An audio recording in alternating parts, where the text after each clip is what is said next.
Assalamualaikum warahmatullahi wabarakatuh. Nama saya Muhammad Nur Sidiki, NPM 1857051014. Jadi pada video kali ini saya akan mengerjakan tugas rumah atau PR yang diberikan oleh mata kuliah pengenalan pola. Jadi PR-nya yaitu yang pertama, jelaskan instalasi, environment, tools, dan settingan awal KNIME. Nah, untuk yang belum ada KNIME itu bisa langsung aja di search di Google dengan URL-nya itu seperti berikut.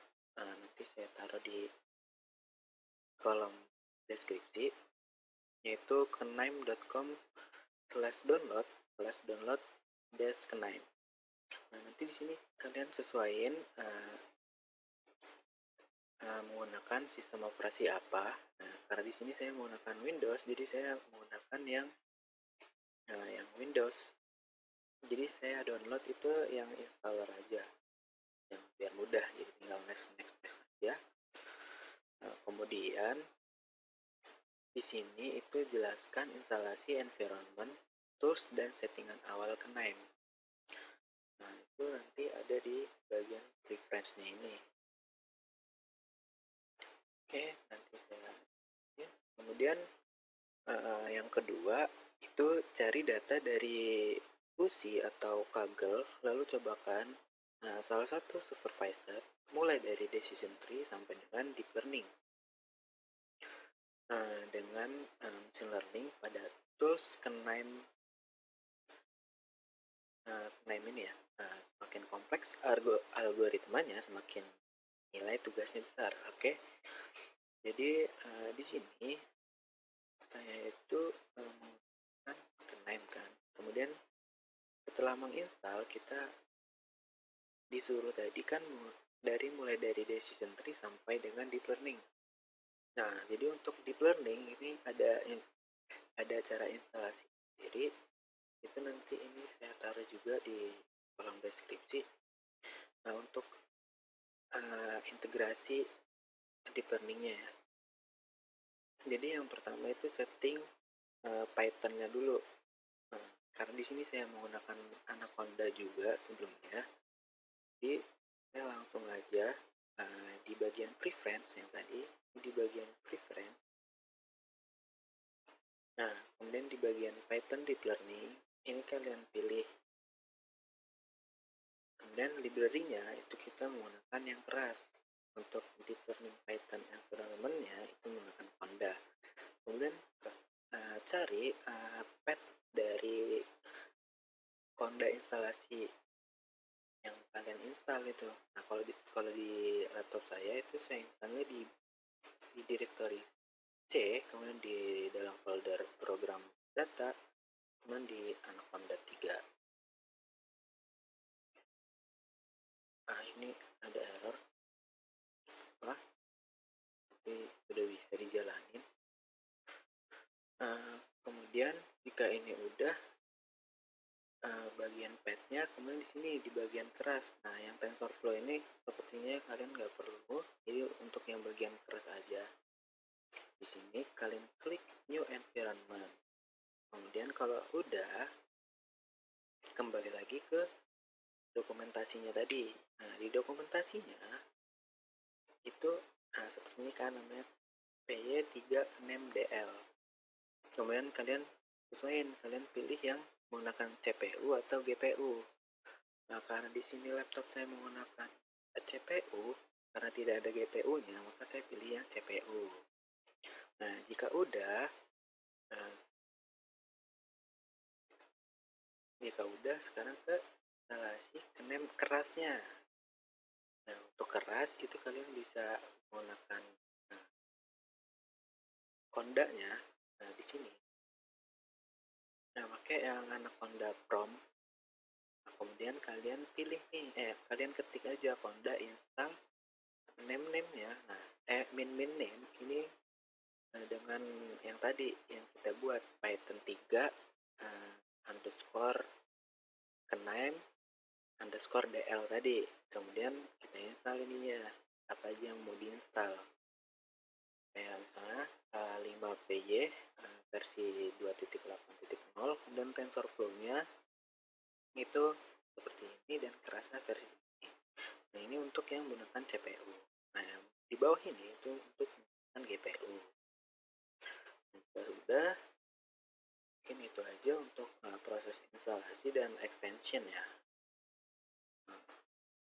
Oke. Oh ya, untuk extension itu beda lagi. Untuk extension itu ada di bagian sini.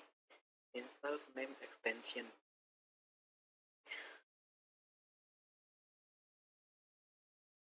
Nah, sebelumnya di sini saya udah install terlebih dahulu seperti yang namanya itu Kenem Deep Learning ya. Nah, karena di sini udah enggak, karena di sini saya sudah install, jadi di sini udah nggak ada lagi namanya Kenem Deep Learning. Itu memakan waktu yang cukup lama, jadi saya nggak tampilin di video. Kemudian di soal ini kan mulai dari decision tree. Nah, di sini saya mengambil dataset itu dua macam. Yang pertama itu ada mushroom classification dan ada adult income dataset. Nah, ini adult income ini kayak pendapatan dewasa gitu ya. Jadi yang untuk mushroom classification ini saya gunain untuk membuat decision tree, dan yang adult ini itu untuk deep learning-nya. Nah, sekarang masuk yang ke deep learning terlebih dahulu. Nah, jadi cuman ini aja yang saya gunain, itu kayak file reader. Ini fungsinya untuk membaca atau membuka ya dataset yang kita download. Nah, jadi untuk cara downloadnya ya tinggal klik aja di download di sini untuk download datasetnya. Dan di sini juga ada kode-kode gitu, atau notebooknya mungkin buat referensi. Nah, kemudian di sini di konteksnya ini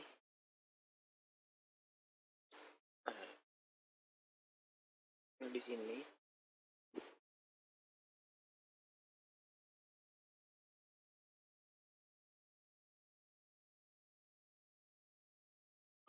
ini udah dari UC Machine Learning juga 30 tahun yang lalu.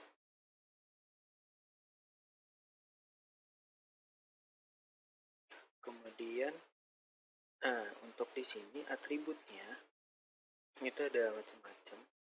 Jadi untuk yang kita fokusin di sini itu untuk mencari kelas yang E sama P. Jadi yang kelasnya itu ada dua kelas, yaitu E sama P. Nah, E ini itu edible dan poisonous. Jadi ada beberapa yang bisa dimakan dan ada juga yang berjamur gitu, yang tidak bisa dimakan ya. Oke, kita lanjut ke pembuatannya. Nah, yang pertama ini kan read datasetnya terlebih dahulu, itu tinggal cari aja di IO. Nah, cari yang read, terus pilih yang file reader. Nah, caranya tinggal klik aja 2 kali, kalian pilih datasetnya ada di mana. Nah, di sini saya udah masukin di folder saya. Kemudian di sini untuk format ada delimiternya. Misalkan ada yang pakai titik koma. Nah, di sini saya menggunakan koma aja. Kemudian di sini ada fungsi lain juga. Kalau misalkan ini kita hilangin, nah di sini ada lagi namanya nih, headernya. Nah, karena di sini udah ada headernya, jadi saya hapus. Kemudian di sini ada hash row ID. Kalau misalkan di dalam tabelnya itu belum ada row ID-nya, jadi udah ada gitu loh. Nah, karena ini belum ada, makanya saya tekan dan udah di apply dengan oke.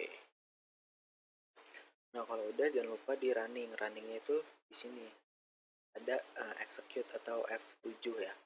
Nah setelah datanya di inputin, kita partisi datanya. Nah di sini saya menggunakan 80% untuk data training dan 20%-nya itu untuk data testing. Nah setelah dari sini itu masuk ke decision tree linear. Ini untuk melatih ya. Jadi untuk yang dilatih itu kan cuman class column dengan quality measure-nya itu gini index. Ini cuman itu aja yang disetting. Kemudian jangan lupa di run. Nah kalau udah itu kita bisa lihat. Oh iya sebelumnya di partisi ini kalau misalnya kita mau lihat datanya udah di partisi atau belum itu bisa lihat di bagian. Nah ini kan udah dibagi nih. Udah 80% data trainingnya. Kemudian untuk melihat tree-nya itu kita bisa klik aja ini. Nah ini untuk melihat decision tree-nya atau pohonnya. Kemudian di sini kita prediksi nih dari data yang udah dilatih dengan 20 data testingnya. Nah di sini itu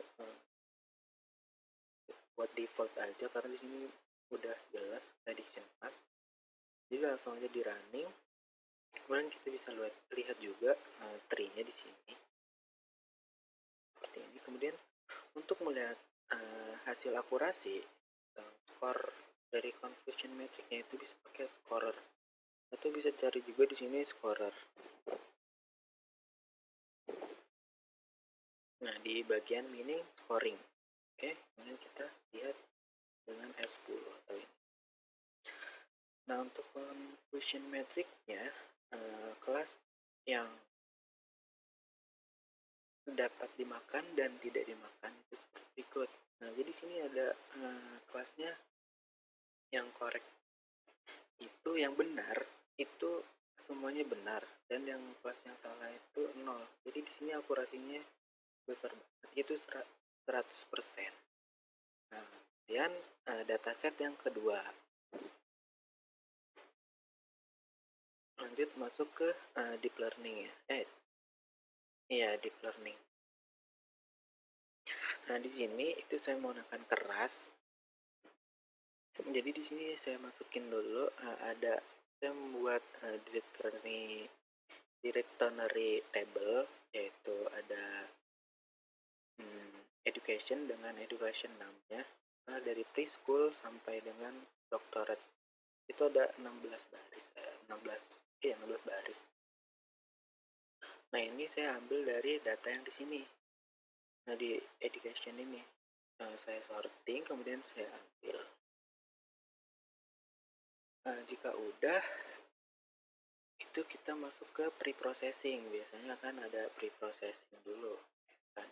Nah di pre-processing ini saya membuat seperti ini, jadi membuat workflow baru gitu yang mengambil input 2 dan menghasilkan output 3.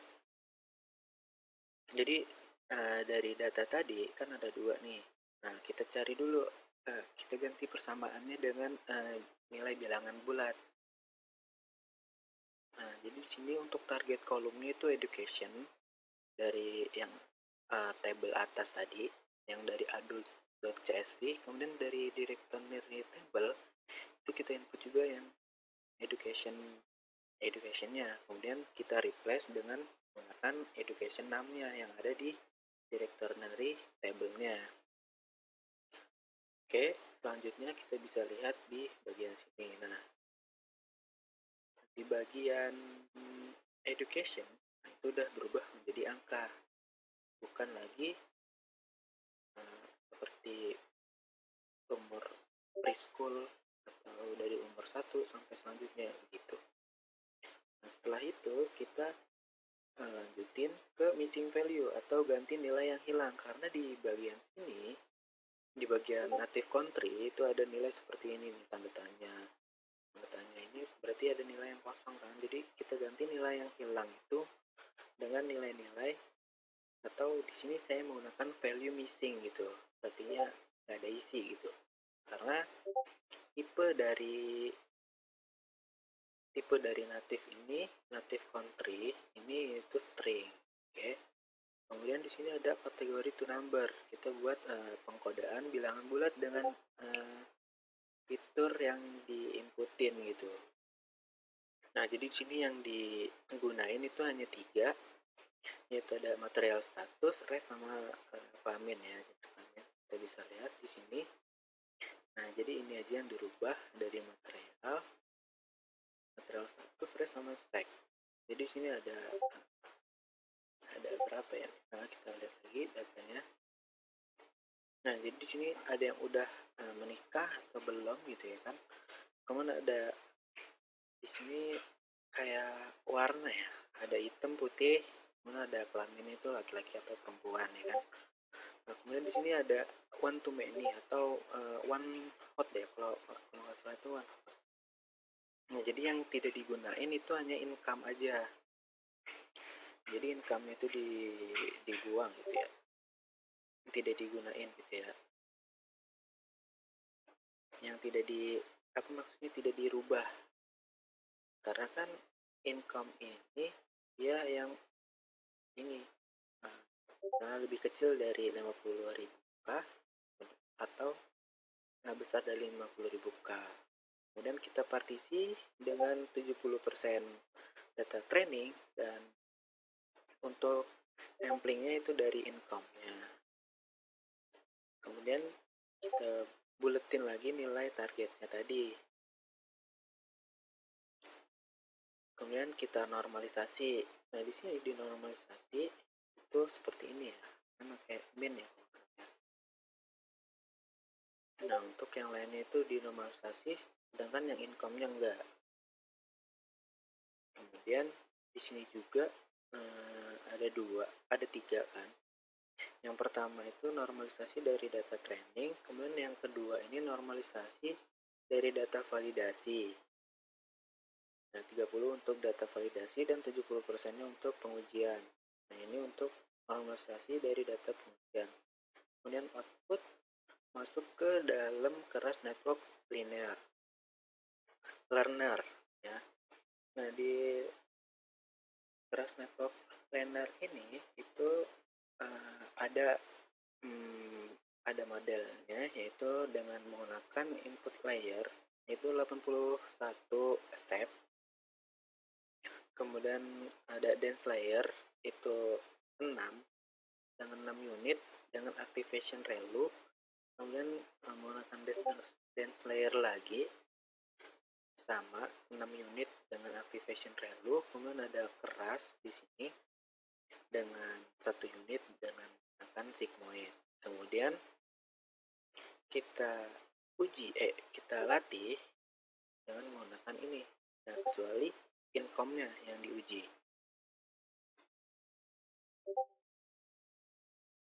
Nah, untuk back-end-nya di sini kita menggunakan TensorFlow keras. Kemudian epoch-nya itu sebanyak 80 dengan training batch size-nya 80 dengan validation batch size-nya itu 40. Kemudian di sini ada optimizer-nya itu menggunakan Adam, dan learning rate-nya itu 0,01, non beta-nya itu 0,9. Nah, itu bisa diikutin. Oke. Nah, kemudian di sini karena tadi prosesnya lama, jadi saya ulang lagi. Nah, setelah sudah dilatih, itu masuk ke keras network executor. Nah, untuk di sini itu dimasukin semua. Oke. Dimasukin semua. Nah, di sini itu ada outputnya. Outputnya itu dance tree atau menggunakan sigmoid ya. Jadi di sini ada to number konversi. Jadi dari data-data ini nanti dikonversi menjadi number. Itu. Kemudian di sini ada rules engine. Nah, di sini menggunakan rules engine ini untuk ekstrak prediction-nya tadi. Nah, jadi seperti ini. Kalau misalkan benar, itu dia lebih besar dari 50k. Nah, misalkan tadi itu yang menggunakan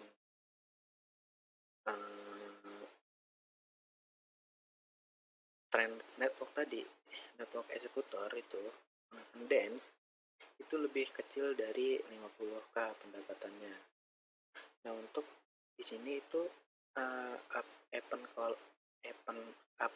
append kolomnya itu yang kita gabungin itu dari prediksinya, ya kan? Nah, kalau udah, sekarang tinggal lihat di core, atau kita bisa lihat dulu datanya di sini. Nah, di sini ada sebanyak 6.839 data ya, atau baris ya. Nah, di sini itu prediksinya nih, prediksinya. Nah, oke, nah di sini income, prediksi paling ujung. Dan kita lihat skornya itu di sini, tinggal kita klik aja 2 kali untuk setting first column sama prediksinya.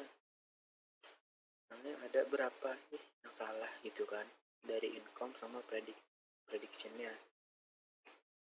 Jadi yang dicek di dalam search engine ini itu ada prediction ini dengan income.